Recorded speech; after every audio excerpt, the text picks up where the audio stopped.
Bonjour à tous. Écoutez, Yael Larose, dirigeant du bureau d'études La Sismore. Je dirige un bureau d'études environnementales. Et ce matin, je vais essayer de vous dresser de manière synthétique un peu les enjeux de ce qu'on appelle communément le décret tertiaire, qui a perdu un peu son nom au détriment du dispositif éco-énergie tertiaire. Donc, je vais vous présenter le contexte. Je vais essayer de vous décrypter un peu le contenu de cet arrêté, vous expliquer un peu son fonctionnement à court et à moyen terme, et puis également à long terme, parce qu'il s'agit quand même d'un arrêté qui se projette jusqu'à 2050, et j'essaierai de vous proposer une feuille de route, bien qu'elle soit voilà, un peu personnelle, parce qu'il n'y a pas vraiment de règles du jeu écrites, mais je vais vous l'expliquer. Alors, la présentation et le contexte un peu de ce décret tertiaire, il est éminemment important. Il y a pas mal de choses à comprendre. Ce qu'il faut comprendre aujourd'hui, c'est l'enjeu.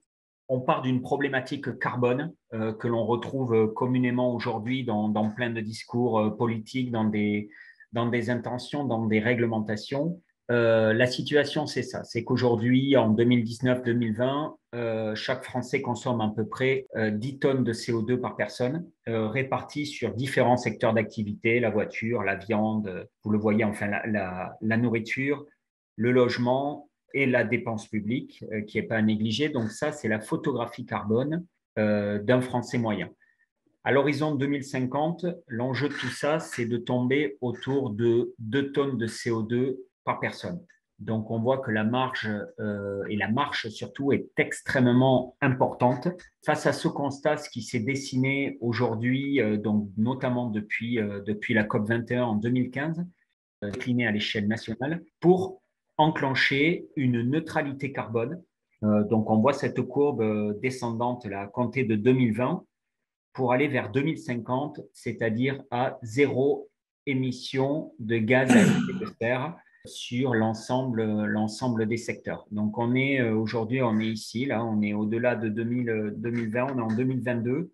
Donc, on voit que le temps passe, et les enjeux sont colossaux et 30 ans, c'est relativement court. Donc, ce qu'il faut avoir en tête par rapport à cet objectif de stratégie nationale bas carbone, c'est qu'il y a eu un certain nombre de lois et de décrets engagés sur différents secteurs d'activité. La mobilité, on en entend beaucoup parler aujourd'hui avec les zones d'agglomération, les zones de qualité de l'air, l'alimentation et le secteur du bâtiment.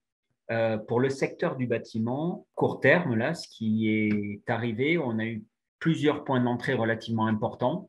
Alors, je ne vais pas vous parler de tous, on va se concentrer sur un ce matin, mais c'est important de comprendre tout ce contexte. On a le nouveau DPE, le diagnostic de performance énergétique, qui est entré en fonction au 1er juillet l'année dernière, dont le but est d'éradiquer les passoires thermiques. Voilà, donc notamment dans le logement, vous avez dû en entendre parler. Le but, c'est qu'on ne puisse plus vendre ni acheter des logements qui sont à des niveaux de performance trop dégradés. Donc ça, c'est pour exclure les passoires thermiques. Deuxièmement, c'est l'entrée en fonction depuis janvier 2022 et depuis quelques jours sur le tertiaire de la réglementation environnementale 2020, ce qu'on appelle la RE 2020. Donc c'est la nouvelle réglementation pour le bâtiment neuf. Le but, c'est d'arriver à la neutralité carbone sur le bâtiment neuf. Donc là, on vise quoi? Les économies d'énergie, toujours la performance énergétique, mais également la performance carbone environnementale des matériaux de construction. Donc ça, c'est aussi un très gros gap qui est en train d'être opéré dans la construction neuve.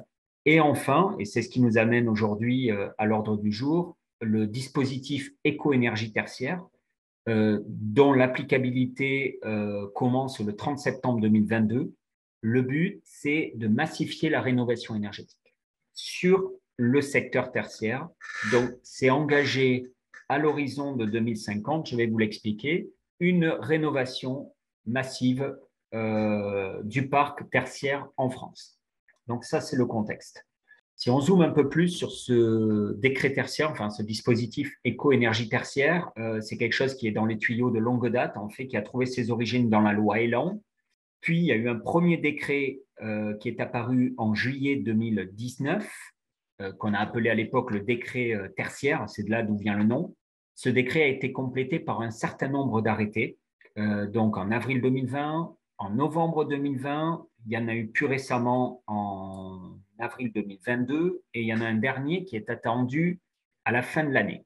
Alors, je ne vais pas m'étendre sur le contenu exact de ces arrêtés, ça n'a pas grand intérêt aujourd'hui avec le peu de temps dont on dispose.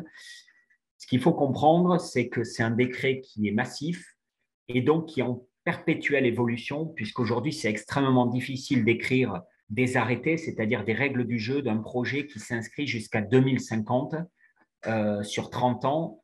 Donc, ces règles du jeu, elles sont en train d'être formatées, d'être précisées au fur et à mesure.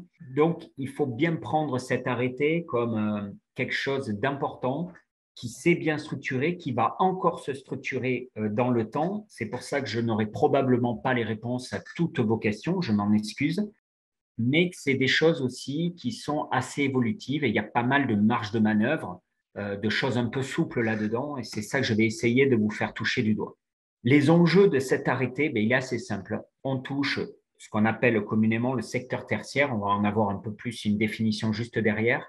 L'enjeu, il est énorme, c'est 970 millions de mètres carrés en France de bâtiments tertiaires qui représentent à peu près 30% de la consommation d'énergie du secteur tertiaire de la consommation énergétique pardon, en France.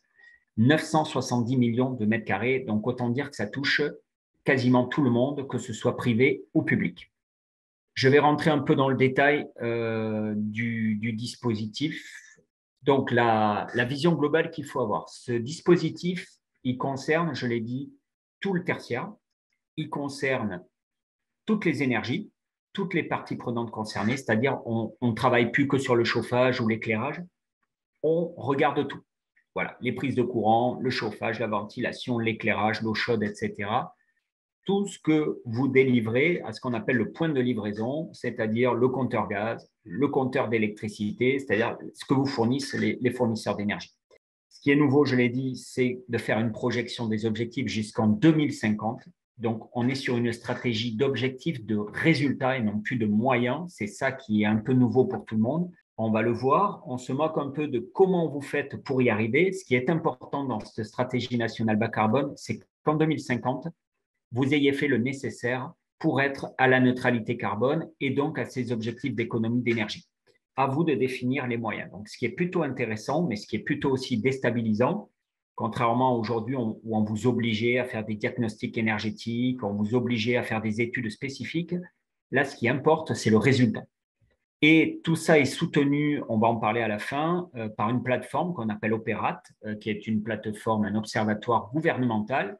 Donc, je vais vous en expliquer un tout petit peu les détails à la fin. C'est lui qui supervise en fait et qui centralise l'intégralité des données. Donc, le but aussi de tout ça, c'est qu'on puisse avoir un état des lieux de qui consomme quoi et qui fait quoi dans le temps pour améliorer sa performance énergétique. Donc, qui est concerné? Le secteur tertiaire. Donc, le secteur tertiaire, par définition, c'est tout ce qui est de l'ordre du marchand et du non-marchand. Donc, on retrouve quand même là-dedans une très, très grande typologie de projets, les commerces, les transports, voilà, tout ce qui est restauration, immobilier tertiaire, administration publique, enseignement, santé, vous avez la liste là. Donc quand même, je pense que ça doit concerner pour nombreux d'entre vous un certain nombre de bâtiments de votre collectivité ou de votre parc patrimonial. Alors, qui est concerné également? En premier lieu, l'existant, c'est-à-dire des projets qui ont été livrés avant le 24 novembre 2018. Mais également, alors c'est dans les tuyaux, les arrêtés ne sont pas encore parus, on ferait rentrer là-dedans aujourd'hui les bâtiments neufs. Donc ça vient de la loi climat-résilience qui a été adoptée l'été dernier, il y a quasiment un an, dans lequel on souhaite faire intervenir dans ce décret tertiaire également les bâtiments neufs, donc qui sont livrés aujourd'hui. Alors, ce qui est somme toute assez logique, puisqu'un bâtiment neuf d'aujourd'hui le sera beaucoup moins dans 10 et encore moins dans 30 ans. Donc, à l'arrivée, il faut avoir en tête qu'il faut dégager une stratégie d'économie d'énergie avec un objectif de résultat sur l'intégralité des projets que l'on gère aujourd'hui et ceux que l'on va faire rentrer dans l'escarcelle demain à court ou à moyen terme. Voilà, ceux qui font des projets en cours de construction, des groupes scolaires là, à 2025. Il faut bien avoir en tête que ce groupe scolaire en 2025 qui sera livré devra en 2050 être extrêmement performant. Le périmètre, si on resserre un peu le périmètre, qui est concerné? Alors, il y a un seuil qui est extrêmement important, c'est le seuil des 1000 mètres carrés de SDP, donc de surface de plancher. Donc, tout ce qui est en dessous n'est pas concerné. Tout ce qui est au-dessus, donc c'est les 970 millions de mètres carrés, sont concernés. On retrouve là-dedans plusieurs typologies. Ça, c'est très important. On a la typologie du bâtiment. Vous avez un bâtiment tertiaire, un groupe scolaire, un immeuble de bureau, la mairie, qui fait plus de 1000 mètres carrés, vous êtes concerné.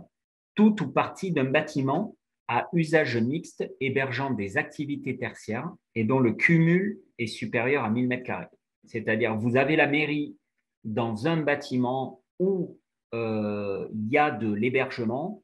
Du moment que le cumul du tertiaire dans ce bâtiment fait plus de 1000 mètres carrés, vous êtes soumis au décret.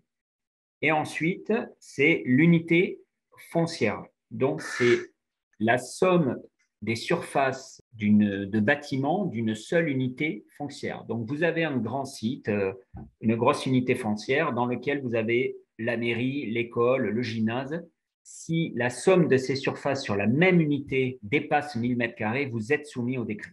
Ce qui fait quand même un certain nombre de cas. Après, il y a des cas spécifiques, on en rencontre à peu près tous les jours, donc il y a à peu près du cas par cas, mais on n'a pas le temps de tout aborder aujourd'hui. Les exceptions, les constructions provisoires, les lieux de culte et tout ce qui est lié à l'usage de la défense et de l'armée. Donc, vous voyez quand même que ça renferme un certain nombre de bâtiments. Alors, comment se construisent les objectifs? On a deux objectifs qui sont ciblés.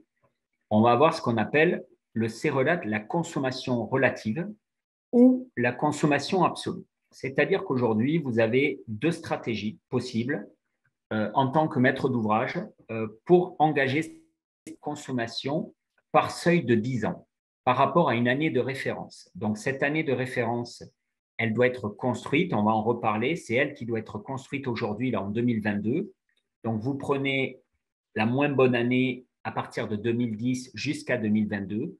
C'est une année de référence qui va vous suivre jusqu'en 2050. À partir de cette année de référence, vous allez devoir faire moins 40% en 2030, moins 50% en 2040, moins 60% en 2050. Donc, vous venez taper des paliers d'économie d'énergie par décennie. Ça, c'est la première stratégie. La deuxième stratégie, c'est atteindre par décennie, donc en l'état, on n'a que 2030 qui nous est fixé, une consommation d'énergie seuil, définie en fonction de la catégorie du bâtiment. Aujourd'hui, les décrets prévoient que par typologie de bâtiment, on doit atteindre un certain seuil. Je vais vous citer un exemple rapide. Un immeuble de bureau là, dans la région bordelaise ou en Gironde, c'est 106 kWh au mètre carré. Si votre bâtiment respecte ce seuil en 2030, vous êtes bon. S'il est au-dessus, vous n'êtes pas bon. Donc, je vais vous détailler un peu ces objectifs. Je redétaille et après, je vais peut-être vous laisser poser des questions parce que je pense que souvent, ce n'est pas clair. Schématiquement, ça veut dire quoi? Vous êtes ici, vous êtes le cas numéro 1, donc vous êtes assujetti. Donc, vous venez faire une économie d'énergie 2030, 2040, 2050. Donc là, on voit le moins 40, moins 50 et moins 60%. Ou vous prenez la deuxième stratégie et vous allez respecter ce seuil à 2030 et forcément, en 2040, on aura un autre seuil et en 2050, on en aura un autre que l'on ne connaît pas à l'heure actuelle. Alors, ces deux cas, ils sont souvent liés à la performance de votre parc. Soit vous avez un parc très vieillissant, un bâtiment qui est très vieux, auquel cas, en général, il vaut mieux choisir la valeur relative. Pourquoi? Parce que dès que vous allez mener des actions dessus, vous allez faire rapidement de grosses économies d'énergie. Si vous avez un bâtiment qui est assez récent, qui est relativement performant ou sur lequel vous avez déjà engagé des actions, là, il y a quelques années, il vaut mieux aller chercher ce seuil de valeur absolue. On a beaucoup plus de chances de l'atteindre. Je vous montrerai un cas d'usage tout à l'heure avec le CAUE. D'ailleurs, c'est assez intéressant, même s'il n'y est pas soumis. Je vous montrerai un peu l'écart de stratégie que ça représente. Donc ça, voilà, ça c'est votre stratégie générale. À vous de la consolider. On va voir dans la feuille de route comment. Est-ce que cette situation est claire à tout le monde ou vous avez des questions peut-être déjà pour commencer avant que je rentre dans le détail un peu de ce que veut dire relate, la valeur relative ou la valeur absolue? Il y a une question d'un monsieur qui demande qu'est-ce que vous considérez comme unité foncière? Alors, une unité foncière, de mémoire, ce qui est régi par le décret, c'est une seule unité cadastrale qui vous appartient, sur lequel vous avez plusieurs implantations de bâtiments. Après, il y a quelques détails là-dedans, mais de manière générale, c'est ça. Donc, c'est une seule unité cadastrale. Voilà, il peut y avoir plusieurs parcelles, mais appartenant dans un seul tenant à un seul propriétaire. Donc, j'attaque un peu le décryptage de la consommation relative et la consommation absolue.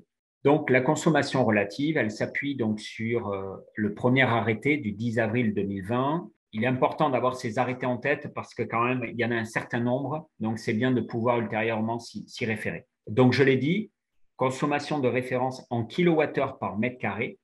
Donc, cette consommation de référence, c'est vous qui allez la construire et la déclarer en kilowattheures par mètre carré de surface de plancher et elle sera automatiquement ajustée, donc on verra tout à l'heure avec Opérate, en fonction du climat et de l'intensité d'usage. Forcément, il y a un réajustement qui est opéré en permanence pour comparer des choses comparables entre un hiver froid comme on a eu cette année, un hiver moins froid qu'il y aura dans quelques années, et également l'intensité d'usage. Ce qu'on appelle l'intensité d'usage, c'est le nombre de personnes, c'est l'activité que vous pouvez avoir là-dedans, puisque vous prenez un espace de coworking, par exemple, il y a beaucoup plus de personnes au mètre carré qu'un un bâtiment public, par exemple.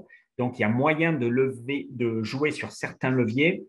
L'objectif, ce n'est pas de vous noyer aujourd'hui parce que des leviers, il y en a un certain nombre. On peut rentrer dans beaucoup de complexité. Ce qui est important, c'est de comprendre la philosophie de tout ça. La philosophie, c'est quand même au départ de parvenir à faire une photographie quand même précise de sa situation énergétique, qu'on soit un gros ou un petit propriétaire foncier, et d'engager une bonne stratégie de rénovation. Voilà, il ne faut pas perdre ça de vue. Dans les gens que vous allez côtoyer autour de ce sujet-là, ne perdez pas l'essence même de cet arrêté parce qu'on peut très vite se noyer dans beaucoup de détails, beaucoup de subtilités. Des fois, on peut dépenser beaucoup de moyens pour aller chercher quelques kilowattheures qui n'ont pas un grand intérêt. Donc, soyez extrêmement vigilants sur la façon dont vous approchez ce décret. Donc, cette situation de référence, elle va être, c'est vous qui allez la construire. Et à partir de là, donc, vous allez aller chercher une consommation cible relative en 2030, en 2040 et 2050. Voilà, je construis ma situation, je viens faire des économies par plusieurs actions. L'isolation, ça peut être de jouer sur la régulation, sur des détails, sur des tas de choses. Opérate régulera, modulera tout ça en fonction du climat et de l'intensité d'usage. Et tous les 10 ans, on viendra comparer cette référence à votre bâtiment. Donc ça, c'est le plus facile à comprendre, c'est relate. La consommation absolue. Donc lui, il est beaucoup plus structuré par l'arrêté des valeurs absolues du 24 novembre, plus il y a d'autres arrêtés qui sont sortis depuis. Pourquoi? Parce que dans ces arrêtés, à un moment donné, il fallait que l'on sache quelle doit être la situation de référence par typologie de projet. Et vu qu'on a vu dans le tertiaire, il y a beaucoup de typologies de projets, il a fallu construire pour les bureaux, pour l'enseignement, pour la logistique et depuis des tas d'autres typologies de projets. Mais qu'est-ce que c'est qu'un bâtiment performant en 2030? Donc le 106 kWh dont je vous parlais tout à l'heure, il vient de là. Et encore, on a des objectifs qui sont différenciés pour les bureaux standards, les open space, les flex office, etc. Qu'est-ce que l'on fait rentrer dans cette valeur absolue? Alors, on fait rentrer toutes les consommations relatives donc au chauffage, à la ventilation, à la climatisation. Ça, c'est des choses qui sont relativement connues et qui dépendent souvent très fortement du climat. Plus il fait froid, plus on chauffe. Plus il fait chaud, plus on climatise. Mais également, ce qu'on appelle le use, c'est toutes les valeurs d'usage. Donc l'usage, tout ce qui est lié à l'activité, à la densité de l'activité du bâtiment. Donc la bureautique, les prises de courant, le process que vous pouvez avoir dans un bâtiment quelconque, une imprimerie par exemple. Voilà, elle a des rotatives, ça rentre là-dedans. Et donc effectivement, on est dépendant de l'intensité d'usage. Voilà, une imprimerie, on peut avoir deux personnes dedans, mais des machines qui enclenchent une grosse consommation énergétique. Donc, on va regarder tout ça et la valeur absolue va être fixée par l'arrêté. Donc là, je vous ai mis un extrait tout simplement de ce à quoi ça ressemble. On retrouve dans les arrêtés un bureau standard, par exemple. Donc, c'est en fonction de la zone climatique. Typiquement, en Gironde, on est en zone ce qu'on appelle H2C, puisqu'ils ont adapté forcément en montagne. On va toujours consommer plus que chez nous où on est à une altitude zéro. Donc, c'est en fonction de la zone climatique, de l'altitude. Donc, on retrouve ici notre 56 kWh au mètre carré pour un usage de bureau. Ça, c'est sur le CVC, donc c'est-à-dire c'est toute la partie orange ici, chauffage, climatisation, à laquelle on vient ajouter la valeur d'usage. Donc, la bureautique, donc le décret, il dit, voilà, typiquement, une bureautique à Bordeaux, c'est 50 kWh au mètre carré, ce qui veut dire qu'à Bordeaux, un bâtiment de bureau en 2030 doit consommer moins de 106 kWh au mètre carré. Un groupe scolaire, je crois que c'est 81. Bon, je ne les connais pas tous de tête, mais voilà comment se font ces seuils. Et c'est ça qu'il est important de comprendre parce que c'est en fonction de ces seuils qu'on va pouvoir voir si déjà vous avez un projet qui est au-dessus ou au-dessous de ce décret tertiaire. Et donc, ça change complètement la philosophie. C'est est-ce que je dois investir aujourd'hui? Est-ce que je dois investir dans 5 ans? Est-ce que j'ai encore beaucoup de marge de sécurité et donc on n'investira que dans 10 ans? Voilà, il y a des tas de stratégies et de visions possibles. Ce que je peux vous dire, c'est qu'il est important de bien se poser pour éviter de partir tête baissée. Quand vous avez plusieurs dizaines, voire des centaines de bâtiments pour des gros propriétaires, partir tête baissée, c'est être sûr qu'on va enclencher déjà des enveloppes financières absolument pharaoniques pour peut-être un résultat qui est mineur. Voilà, si vous avez un bâtiment aujourd'hui qui consomme 60 kWh au mètre carré, par rapport à ce décret, il faut avoir en tête que ce n'est pas une priorité. Et donc, il vaut mieux prioriser les bâtiments qui sont au-delà ou qui sont très proches et qui pourraient très vite être obsolètes. Pour transformer un peu tout ça, je vous montre un peu le CAUE de la Gironde, pour un bâtiment pour lequel que j'accompagne justement dans les économies d'énergie depuis plusieurs années. C'est un projet qui n'est pas soumis parce qu'il fait 800 ou 850 mètres carrés, mais le raisonnement pourrait être exactement le même. Les histogrammes que vous voyez ici, c'est les consommations cumulées par usage que l'on a depuis plusieurs années, donc 2020, 2021 et là en cours 2022. Donc, on peut s'intéresser à 2021. Donc, par exemple, c'est un projet qui consomme à peu près 32 000 kWh par an. Si j'avais raisonné par rapport à la valeur absolue, donc la valeur absolue, c'est-à-dire le fameux seuil des X kilowattheures au mètre carré, il faudrait que je sois, donc voilà, on a fixé, on est à peu près à 90 parce qu'il y a des modulations. Donc, on voit bien que le CAUE, aujourd'hui, respecterait très largement cette valeur absolue. Si on raisonnait par la valeur relative, c'est-à-dire on dit, voilà, on prend ces 30 000 kWh et je vais venir y faire moins 40, moins 50 et moins 60% d'économie d'énergie, on voit que ça marche beaucoup moins bien parce que le bâtiment est déjà extrêmement performant. Donc, venir faire de l'amélioration énergétique sur quelque chose qui est déjà extrêmement performant, on se retrouve avec des seuils quasi inatteignables. C'est pour ça qu'il est essentiel aujourd'hui, en tant que gestionnaire de parc, d'avoir une parfaite visibilité et une connaissance sur le parc. Est-ce que vous avez des questions auxquelles je pourrais répondre? Alors, il y a une question qui nous demande par rapport à la consommation au mètre carré, je comprends, mais par exemple, comment prend-on en compte plutôt un volume type salle des fêtes ou piscine avec une hauteur de plafond à 10 mètres? Alors, foncièrement, si on prend le décret, on raisonne en mètres carrés. En surface de plancher, il n'y a pas de modulation par rapport au volume ou quoi que ce soit. Ensuite, là-dedans, il y a des tas de modulations d'objectifs. Alors, je ne vais pas pouvoir l'aborder aujourd'hui, mais voilà, les consultants qui vont peut-être vous aider là-dessus, vous pouvez monter des dossiers de dérogation en expliquant que voilà, vous êtes sur un projet qui a des spécificités particulières et donc qui doivent être modulées en fonction de leur spécificité, une piscine, comme vous dites, une salle des fesses ou de fête où le volume est extrêmement important. Donc, il y a possibilité de monter ces dossiers de modulation pour chaque typologie de bâtiment soumis au décret. Par contre, c'est ce que je vous disais tout à l'heure, avant d'engager ça, ça demande des moyens, ça demande du temps. Le décret va vous lâcher peut-être 5 kWh au mètre carré, ce qui peut ne pas avoir un grand intérêt. Donc, vous avez des modulations possibles pour la faire courte. Sur le graphique, c'est quoi le process en bleu? Ici, je présume, le Oui. process, alors ici, c'est typiquement au CAUE, c'est toute la bureautique, les vidéoprojecteurs, les prises de courant, les ordinateurs, etc. Je vais enchaîner avec la plateforme Opérate.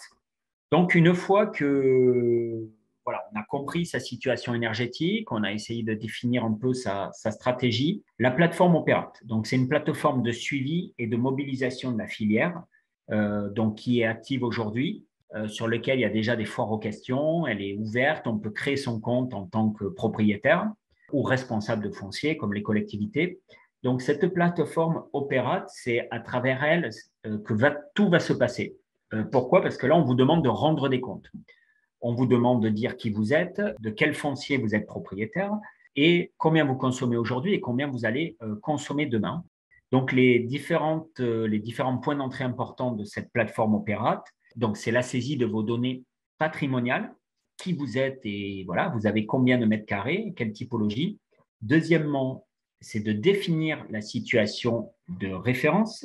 Donc, c'est vous qui allez rentrer votre situation de référence, dire voilà, moi, tel bâtiment, tel groupe scolaire ou telle mairie, ma situation de référence, c'est tant de kilowattheures que vous aurez travaillé au préalable, donc je vous l'ai dit tout à l'heure, entre 2010 et 2020. À défaut, pour les bâtiments neufs aujourd'hui, ça deviendrait la première année d'exploitation. Voilà, vous livrez un groupe scolaire, ben, c'est la première année d'exploitation qui devient la référence pour les futures années.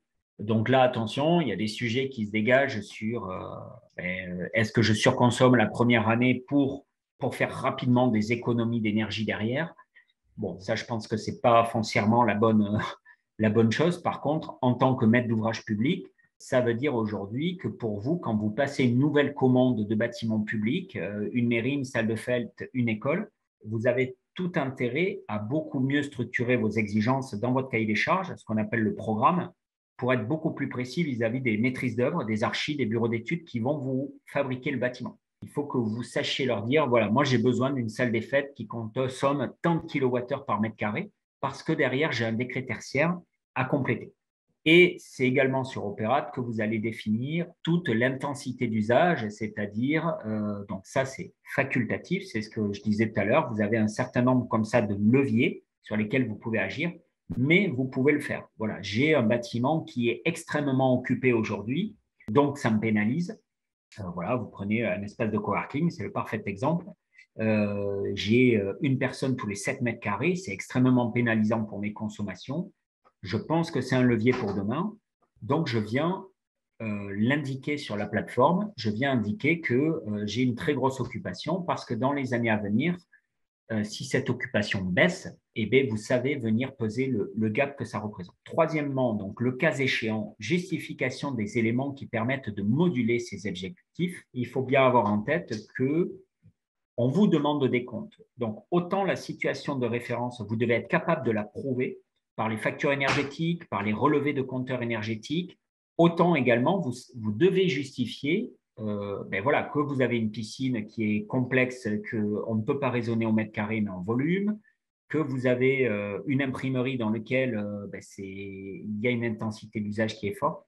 Donc, vous devez être capable de prouver tout ça vis-à-vis de l'administration, tout simplement, que vous représentez aussi, parce que le sujet est soumis à contrôle. Et quatrième point, sur Opérate, c'est elle qui délivre annuellement l'attestation de l'évolution des consommations. Donc, comment ça va s'opérer? Tous les ans, donc sur le suivi des consommations, vous allez déclarer voilà, votre groupe scolaire de tout à l'heure, et bien l'année d'après, vous avez fait un truc sur le chauffage, hop, vous redéclarez votre situation et Opérate automatiquement va vous faire des feuilles comme ça, va vous communiquer des feuilles pour vous donner votre état des lieux d'avancement par rapport à votre décret tertiaire. Donc, c'est une notation annuelle et il ne viendra vérifier les objectifs qu'à l'horizon 2030, 2040, 2050, donc tous les 10 ans. Mais chaque année, vous avez possibilité de voir votre niveau d'avancement. Donc, est-ce que vous êtes dans les clous? C'est la ligne rouge. Est-ce que vous êtes voilà, sur cette ligne rouge? Auquel cas, voilà, vous êtes gris. Est-ce que vous êtes meilleur? Est-ce que vous êtes dans une seuil de tolérance de 10%? Donc, vous êtes à peu près 10% meilleur ou au-delà.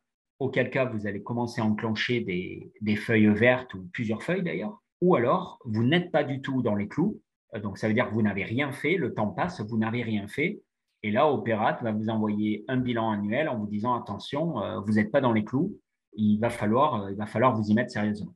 Le calendrier de tout ça, parce que c'est quand même assez important, le premier gros checkpoint, il est au 30 septembre 2022, donc c'est très très bientôt, c'est dans 2 mois, où vous devrez avoir, c'est la première échéance, vous devrez avoir remonté vos données de consommation sur la plateforme Opérat.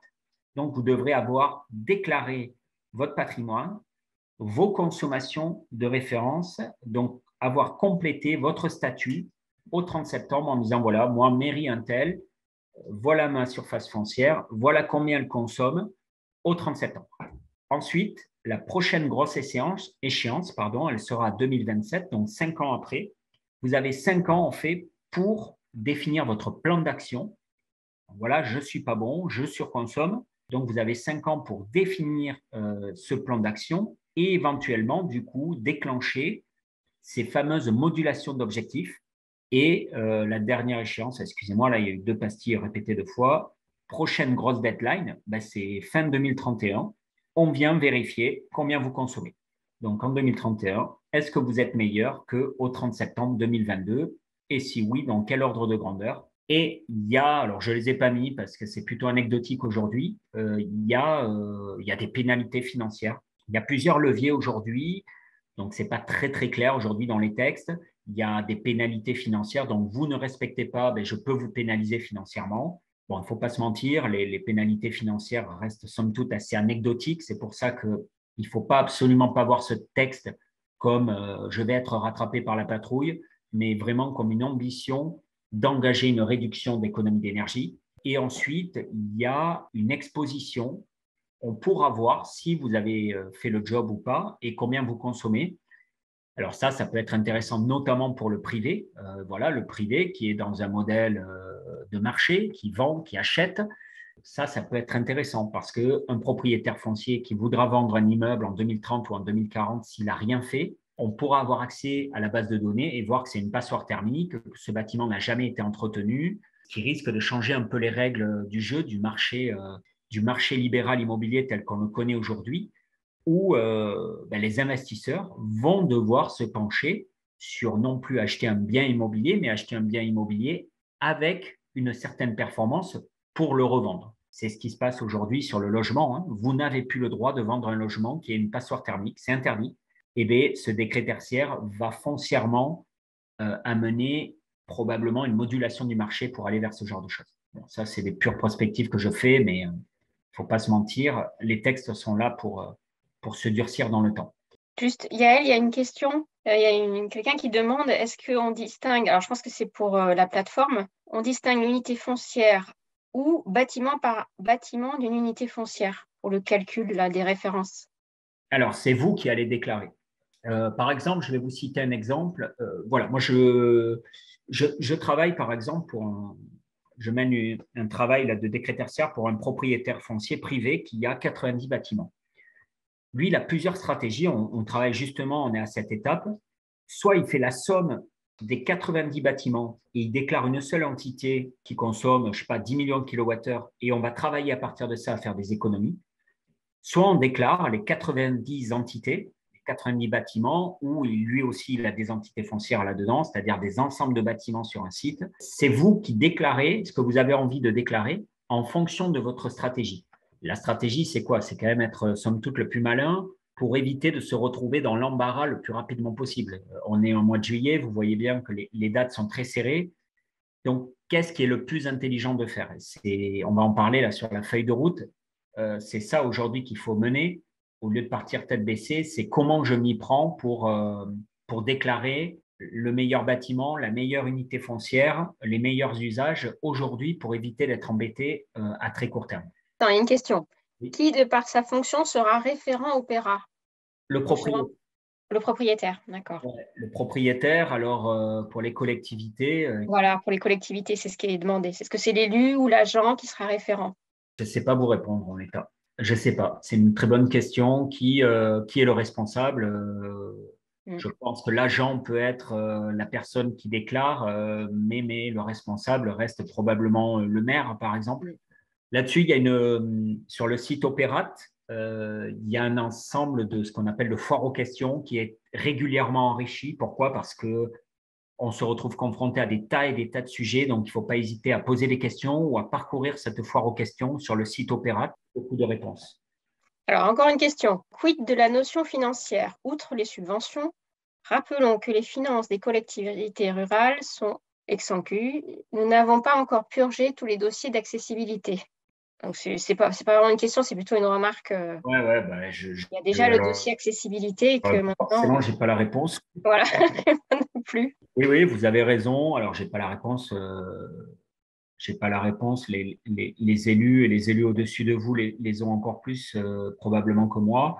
Mais il y a une réalité aujourd'hui qui est une réalité écologique. Hein. Vous en avez tous conscience, je pense. Et encore récemment, on a eu la parfaite démonstration, c'est qu'on n'a pas fait l'exercice depuis de nombreuses années. Aujourd'hui, la performance énergétique, elle le tergiverse, même si elle s'améliore depuis une vingtaine d'années, mais le gap n'est pas assez important. Et donc, on traîne des pieds. Il faut avoir en tête quand même que ce décret est dans les tuyaux depuis 2017, je crois. Il a été recalé à plusieurs reprises. Il y a eu, voilà, il est apparu après la COP 21. Il a été recalé à plusieurs reprises par des gros lobbies autour de l'hôtellerie notamment et du commerce parce qu'il concerne 970 millions de mètres carrés. Donc, on a déjà perdu 4-5 ans et on est encore en train d'en perdre parce que le Covid a fait reculer pas mal de choses. Et pourtant, on a besoin, la guerre en Ukraine nous le montre bien, on a besoin d'enclencher une réduction drastique, mais drastique, des consommations énergétiques. Et c'est ça qui est très dur à accepter aujourd'hui, c'est qu'on va devoir toucher à des choses qui vont toucher les notions de confort. Voilà, il a fait 43 degrés il y a 15 jours. Typiquement, comment on doit totalement arrêter la climatisation et accepter l'inconfort. Bon, je ne vais pas développer là-dessus, mais votre question sous-entend ça, c'est qu'aujourd'hui, comment on fait? Alors, pour financer, c'est un fait, mais avant de financer de la rénovation, il y a peut-être des économies d'énergie à trouver dans le fonctionnement. Et ça, c'est la moins coûteuse, c'est-à-dire, est-ce que vous avez aujourd'hui une clim? Voilà, ça coûte pas très cher actuellement. Il faut probablement commencer là-dessus. On estime qu'il y a entre 15 et 20 % d'économies qui se trouvent sur ces vecteurs, sur ces leviers-là, avant d'attaquer l'isolation telle que tout le monde pourrait l'avoir en tête. J'enchaîne rapidement sur plusieurs zooms quand même par rapport à ce que je vous ai dit. Donc, l'entité fonctionnelle. L'entité fonctionnelle, elle rassemble effectivement, elle peut rassembler, alors peut-être pour les collectivités, c'est un peu moins le cas, mais deux acteurs que sont le propriétaire et le locataire. Vous voyez, moi je travaille pour un propriétaire foncier qui ne fait que de la location. Lui, à part les parties communes, il n'y a rien qui lui appartient, enfin, il n'occupe rien. Par contre, il loge que des locataires qui, eux, consomment. Eh bien, mine de rien, à l'arrivée, on a un seul objectif, une seule entité foncière, un seul objectif, une seule notation annuelle.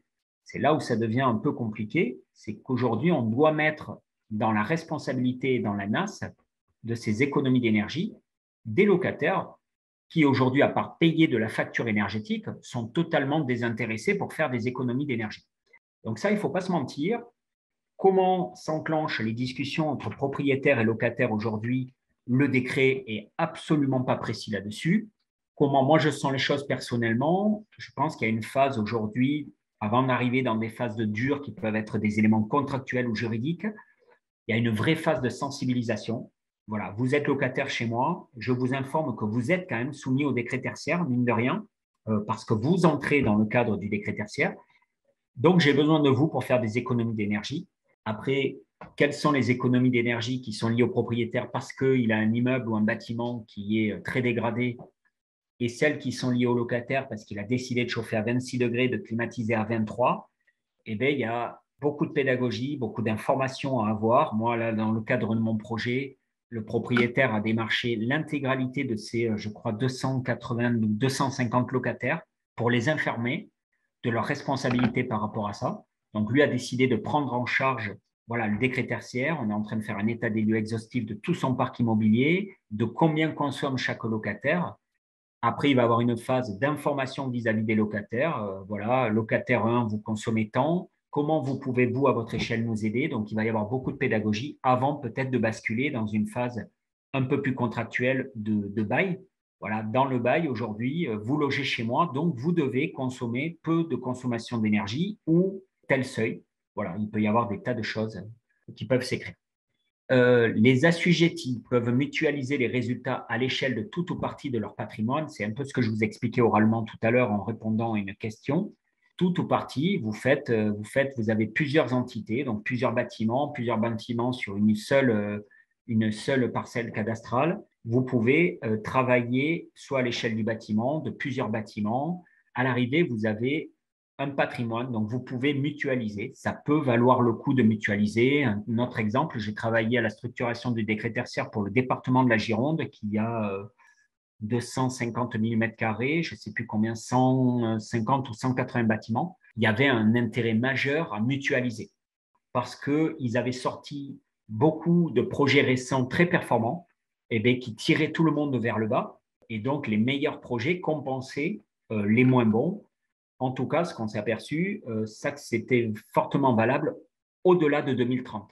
Alors, le département, voilà, qui est une collectivité, va quand même enclencher les choses, mais plus diffuses, parce qu'ils savent qu'ils ont un peu de marge de manœuvre. Donc, il y a eu un intérêt à mutualiser les résultats, parce que là-dedans, on s'est aperçu qu'il y avait des projets qui consommaient énormément, et puis il y en avait d'autres qui avaient la chance, parce qu'ils avaient fait l'objet de projets neufs assez attentifs, de consommer extrêmement peu. Donc ça renvoie aussi à votre stratégie de construction pour ceux qui construisent aujourd'hui, même des petits bâtiments, à vraiment vous entourer pour construire quelque chose de réellement performant. Voilà, ne vous appuyez pas que sur les réglementations environnementales en rigueur, qui sont des objectifs de moyens, mais assurez-vous derrière que les bâtiments que l'on vous livre sont très performants. Ça, c'est extrêmement important. Petite situation de synthèse par rapport à tout ce qu'on s'est dit là. La consommation de référence, comment ça va se passer? Sur une dizaine d'années, donc entre 2010 et 2020, vous choisissez une consommation type. Donc, cette consommation type, elle peut s'opérer sur 12 mois, mais pas forcément de l'année civile. Ça peut être 12 mois glissants. Donc là, ça peut être intéressant de mener un petit travail en fonction de votre typologie de bâtiment. Voilà, vous avez un bâtiment qui, à un moment donné, consommait énormément parce que vous aviez une chaudière qui était de très mauvais rendement, etc. Ça vaut le coup d'aller chercher cette année où il y avait la chaudière parce que derrière, vous avez fait une action qui a été de changer la chaudière. Donc, cette référence, cette ligne bleue, c'est ça que vous devez construire aujourd'hui pour le 30 septembre 2022. À partir de là, en fonction des résultats, vous allez engager ce qu'on appelle communément des actions d'efficacité énergétique. Donc, vous allez devoir mettre en place des actions, mettre des régulateurs, baisser la température de chauffage, fermer les fenêtres ou tout simplement aller isoler le bâtiment parce qu'il est très mauvais. Il y en a des tas, je ne vous apprends rien. Et à partir de là, vous allez enclencher un bâtiment dont la ligne bleue s'inscrit dans une prospective d'économie d'énergie par rapport à cette référence que vous auriez eue si vous n'avez rien fait. Et le but de l'État aujourd'hui, c'est de vous obliger à vous inscrire dans cette ligne bleue et d'avoir une économie réelle des consommations énergétiques, ce qui veut dire aussi qu'il ne suffit pas juste de faire un état des lieux à l'instant T, aujourd'hui en 2022, il faut se donner les moyens de faire correctement cet état des lieux et de le suivre dans le temps. Et là, ça pose la question de qui porte la responsabilité de ces suivis d'économie d'énergie. Les gens qui se mettent là-dessus, c'est les exploitants. Donc, soyez extrêmement vigilants par rapport à ça. Pourquoi? Parce qu'un exploitant, ça bouge, ça va, ça vient, ça disparaît. Vous le savez très bien. Et si l'exploitant, il part ici, là, au bout de 3-4 ans, avec vos données d'économie d'énergie, vous ne savez, dans quelques années, vous allez devoir refaire cette situation de référence. Donc, aujourd'hui, dans l'état des lieux que vous allez mener, là, dans les semaines à venir, pour ceux qui n'ont pas déjà enclenché, donnez-vous les moyens de dire déjà comment je fais pour bien historiser l'état des lieux que j'ai pu faire là, depuis 10 ans. Là, ça veut dire qu'il faut récupérer les factures énergétiques, il faut savoir faire des ratios de consommation, garder tout ça en mémoire. Et ensuite, voilà, comment je continue de récupérer mes compteurs, où est-ce que je centralise cette donnée, comment je sais en dégager des choses extrêmement simples.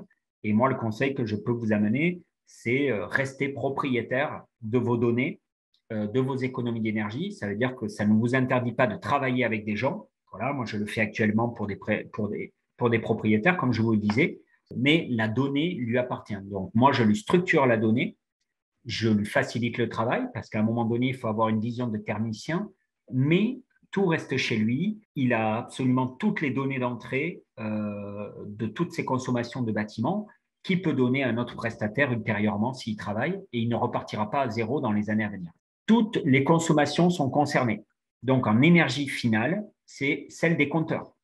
Voilà, c'est l'énergie que vous consommez sur votre compteur EDF, sur votre compteur gaz. Donc, on retrouve encore une fois les postes de consommation conventionnels, chauffage, froid, éclairage, eau chaude, les pompes, donc tout ce qui est lié à l'immobilier, à la construction, au bâtiment. Et vous retrouvez tous les usages immobiliers, alors qui peuvent être divers, voilà, ascenseur, travelator, sécurité incendie, et aussi les usages spécifiques, voilà, mes fameuses rotatives de tout à l'heure, les ordinateurs de bureau que vous avez à la mairie, le vidéoprojecteur que le CAUE a dans le hall d'accueil, etc. Donc, c'est tout confondu. Quelques points d'entrée. Cause Covid, les consommations de 2020 sont exclues du périmètre. Voilà, parce qu'on considère qu'en 2020, il y a pu avoir aussi des surconsommations liées à la surventilation des bâtiments. Bon, ce qui, pour moi, n'est pas foncièrement vrai, mais bon, c'est comme ça. Et donc, saisi de la situation de référence au plus tard le 30 septembre 2022. Donc, je vois venir vos questions. Si vous êtes là autour de la table, c'est que tout le monde n'a pas enclenché le processus. Je vous rassure, je pense que vous n'êtes pas les seuls. C'est quand même un décret qui est un peu méconnu. Donc, il va forcément y avoir de l'inertie dans tout ça.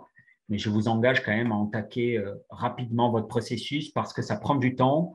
Voilà, un gros propriétaire foncier. Je vous parlais du département tout à l'heure. Il faut avoir en tête que nous, on a travaillé entre 6 et 8 mois pour stabiliser la remontée du patrimoine, des surfaces, des consommations, retrouver de l'historique de consommation, voir ce qui était le plus intéressant. Ça prend quand même beaucoup, beaucoup de temps pour définir la meilleure stratégie. Ça vaut le coup, sincèrement, de prendre un peu de temps parce qu'après, ça vous suit pendant 30 ans quand même.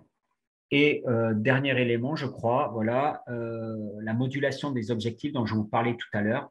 Donc, il y a plusieurs données d'entrée aujourd'hui. Le risque pathologique, voilà, je ne peux pas enclencher une surisolation de ma toiture parce qu'il y a un risque structurel. Voilà, la structure ne pourra pas résister au surpoids de l'isolation. Modification importante des parties extérieures. Voilà, bâtiment soumis aux ABF sur lequel on ne peut pas faire tout et n'importe quoi. Donc, c'est un objectif, c'est un levier de modulation des objectifs. Après, il y a des tas de choses sur la non-conformité aux servitudes. Et puis aussi un facteur économique, coût disproportionné par rapport aux bénéfices attendus. Bon, ça se justifie parce que l'énergie n'est quand même pas très chère, même si elle explose actuellement. On sait qu'isoler aujourd'hui un bâtiment, ça coûte cher. Foncièrement, c'est pas rentable économiquement parce que l'énergie est pas assez chère. Alors peut-être que dans 10 ans, ça sera différent. Avant d'en arriver là, il faut quand même essayer de rester dans la philosophie du décret tertiaire et des économies qui nous sont demandées. Donc pour ça, vous pouvez monter ce que je vous disais tout à l'heure. Il y a d'autres modulations, un dossier technique spécifique. Donc en général, il vaut mieux que ce soit un bureau d'études qui passe par là et qui vous structure tout ça. Il y a des données d'entrée extrêmement précises demandées par l'ADEME et par Opérat là-dessus. Et pour finir, et après je répondrai à vos questions dans la mesure du possible, voilà, la grande feuille de route, s'il doit en avoir une aujourd'hui, en plusieurs étapes, je pense que ça vous intéresse, c'est l'identification de son patrimoine. Bon, ce n'est pas toujours facile. Pour ceux qui ont des très gros patrimoines, au bout d'un moment, il ne sait plus exactement ce qu'il a, où, quoi, comment, quelle surface. Donc, recueillir toutes les données d'entrée, les surfaces. C'est pas rare qu'à un moment donné, on n'ait pas les mêmes surfaces. Il y en a qui n'ont même pas les surfaces, surtout quand on a des vieux projets. Donc, il faut 2010 et 2020. Est-ce que vous avez la capacité d'aller chercher des consommations jusqu'en 2010? Donc, Enedis a mis en place des process aujourd'hui pour essayer de récupérer ces historiques, mais vous pouvez avoir aussi les factures. Enfin, il y a plusieurs moyens. Ou est-ce que vous relevez les compteurs tout simplement depuis 10 ans? C'est possible aussi. Et donc, de faire aussi un état des lieux des consommations. Voilà, bâtiment 1, quelle surface, combien il consomme, du coup, quelle année de référence, et le décliner comme ça, bâtiment par bâtiment. Troisième étape, je vous en ai parlé, c'est la stratégie. Est-ce que je mutualise mes résultats? Est-ce que je travaille bâtiment par bâtiment parce que j'ai une grosse verrue Et je sais de toute façon que j'allais enclencher un projet de rénovation, donc il vaut mieux que je l'isole. Plusieurs stratégies. Du coup, là-dedans aussi, est-ce que je travaille avec la valeur absolue ou avec la valeur relative? Quatrième point, je pense qu'en tant que collectivité, vous êtes un peu moins concerné, mais ça peut arriver, clarifier les obligations propriétaires-locataires. Je vous en ai parlé. Comment je mets mes locataires dans la boucle? Est-ce que les locataires ont conscience de tout ça ou pas? Il y a quand même des discussions à avoir pour que vous connaissiez leur interdépendance. Voilà, vous êtes une mairie, vous hébergez un petit restaurant ou je ne sais quoi, ou un bureau de tabac dont vous êtes propriétaire du mur. Ben, les gens qui sont dans vos murs, ils ont une responsabilité par rapport aux économies d'énergie. Cinquième étape, et c'est elle que l'on doit avoir fait au 30 septembre, du coup, on renseigne la plateforme. Une fois qu'on a passé toutes ces 4 premières étapes, eh bien, vous avez un état des lieux précis de là où vous êtes. En tout cas, vous ne savez pas trop où vous allez, mais vous savez où vous en êtes. La sixième étape, c'est le plan d'action. Donc, à partir de là, une fois que vous avez fait l'état des lieux, vous enclenchez ce que vous voulez faire pour les années à venir.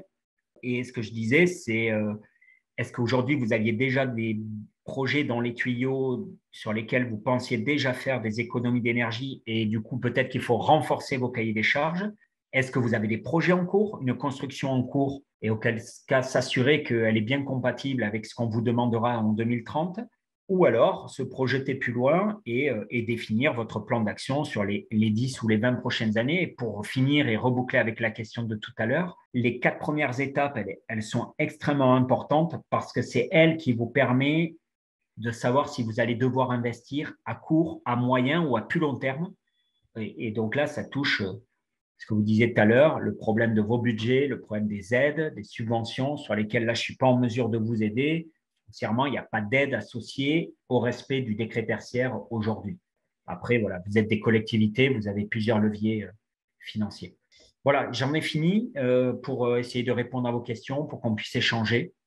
Comment un propriétaire peut obliger un exploitant ou un locataire à changer ses mauvaises pratiques énergétiques? Je vous l'ai dit tout à l'heure, juridiquement, je pense qu'on n'est pas du tout au bout du sujet. Je pense que vous n'avez aucun levier aujourd'hui juridique pour obliger un locataire, à moins que ce soit inscrit dans le bail, peut-être. Là, je ne suis pas juriste, je suis désolé. Je travaille un peu sur cette approche de sujet parce que j'y suis confronté là avec mon projet propriétaire-locataire, mais pour l'instant, on est dans une phase de conciliation et je vous dirai demain comment ça se passe. Donc, c'est un peu au cas par cas, c'est à votre sensibilité. Je pense qu'il y a beaucoup de pédagogie à faire d'abord, je pense, en premier lieu, avant de rentrer dans le dur, mais vous n'avez aucun levier, je pense, juridique pour l'obliger.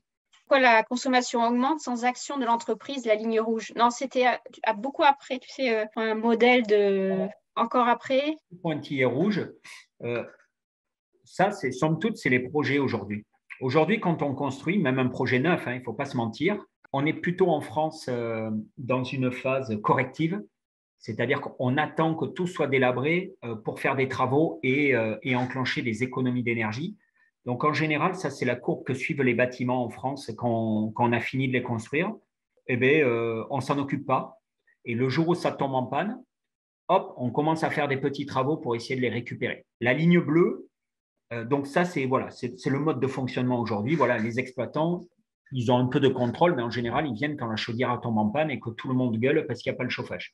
Aujourd'hui, ce que tend cette stratégie quand même du décret tertiaire, c'est à se préoccuper en permanence, donc à surveiller en permanence le fonctionnement de vos bâtiments, de votre patrimoine foncier, pour être en parfaite économie d'énergie. Alors, à défaut, au bout d'un moment, on n'est plus en économie d'énergie, on est sur un fonctionnement optimal. Et d'ailleurs, à titre d'exemple, c'est ce qui se passe avec le CAUE, qui est un projet neuf.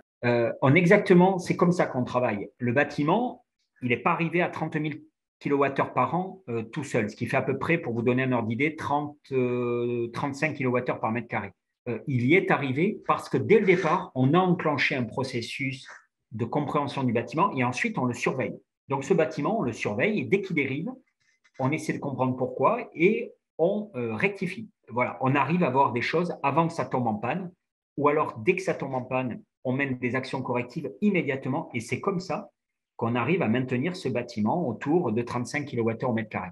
Et c'est ça qu'il faut absolument éviter, c'est que vous ayez un bâtiment qui sorte à 35, puis à 70 et on le laisse dériver à 120 pour ensuite le ramener à 35 au bout d'un moment. Donc le décret tertiaire, voilà, pour vous répondre, ça change fondamentalement les choses. C'est pour ça que je vous disais tout à l'heure, gardez la main sur la surveillance de ces consommations.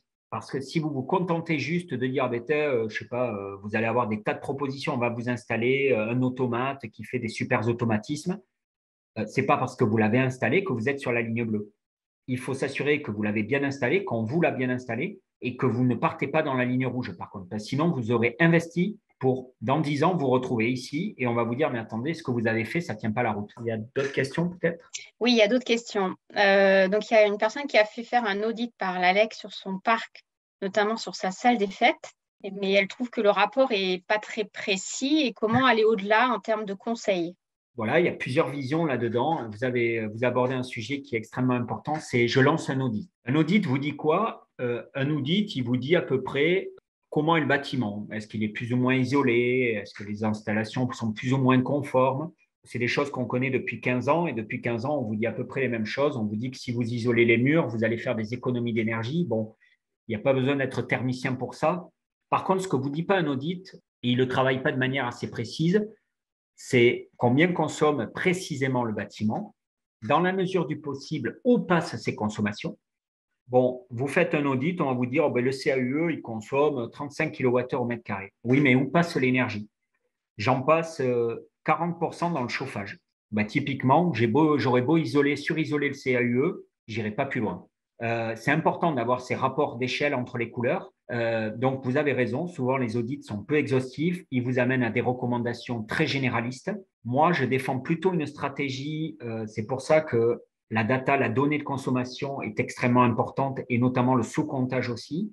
C'est être en capacité d'établir une situation, une fiche d'identité du bâtiment en termes de consommation.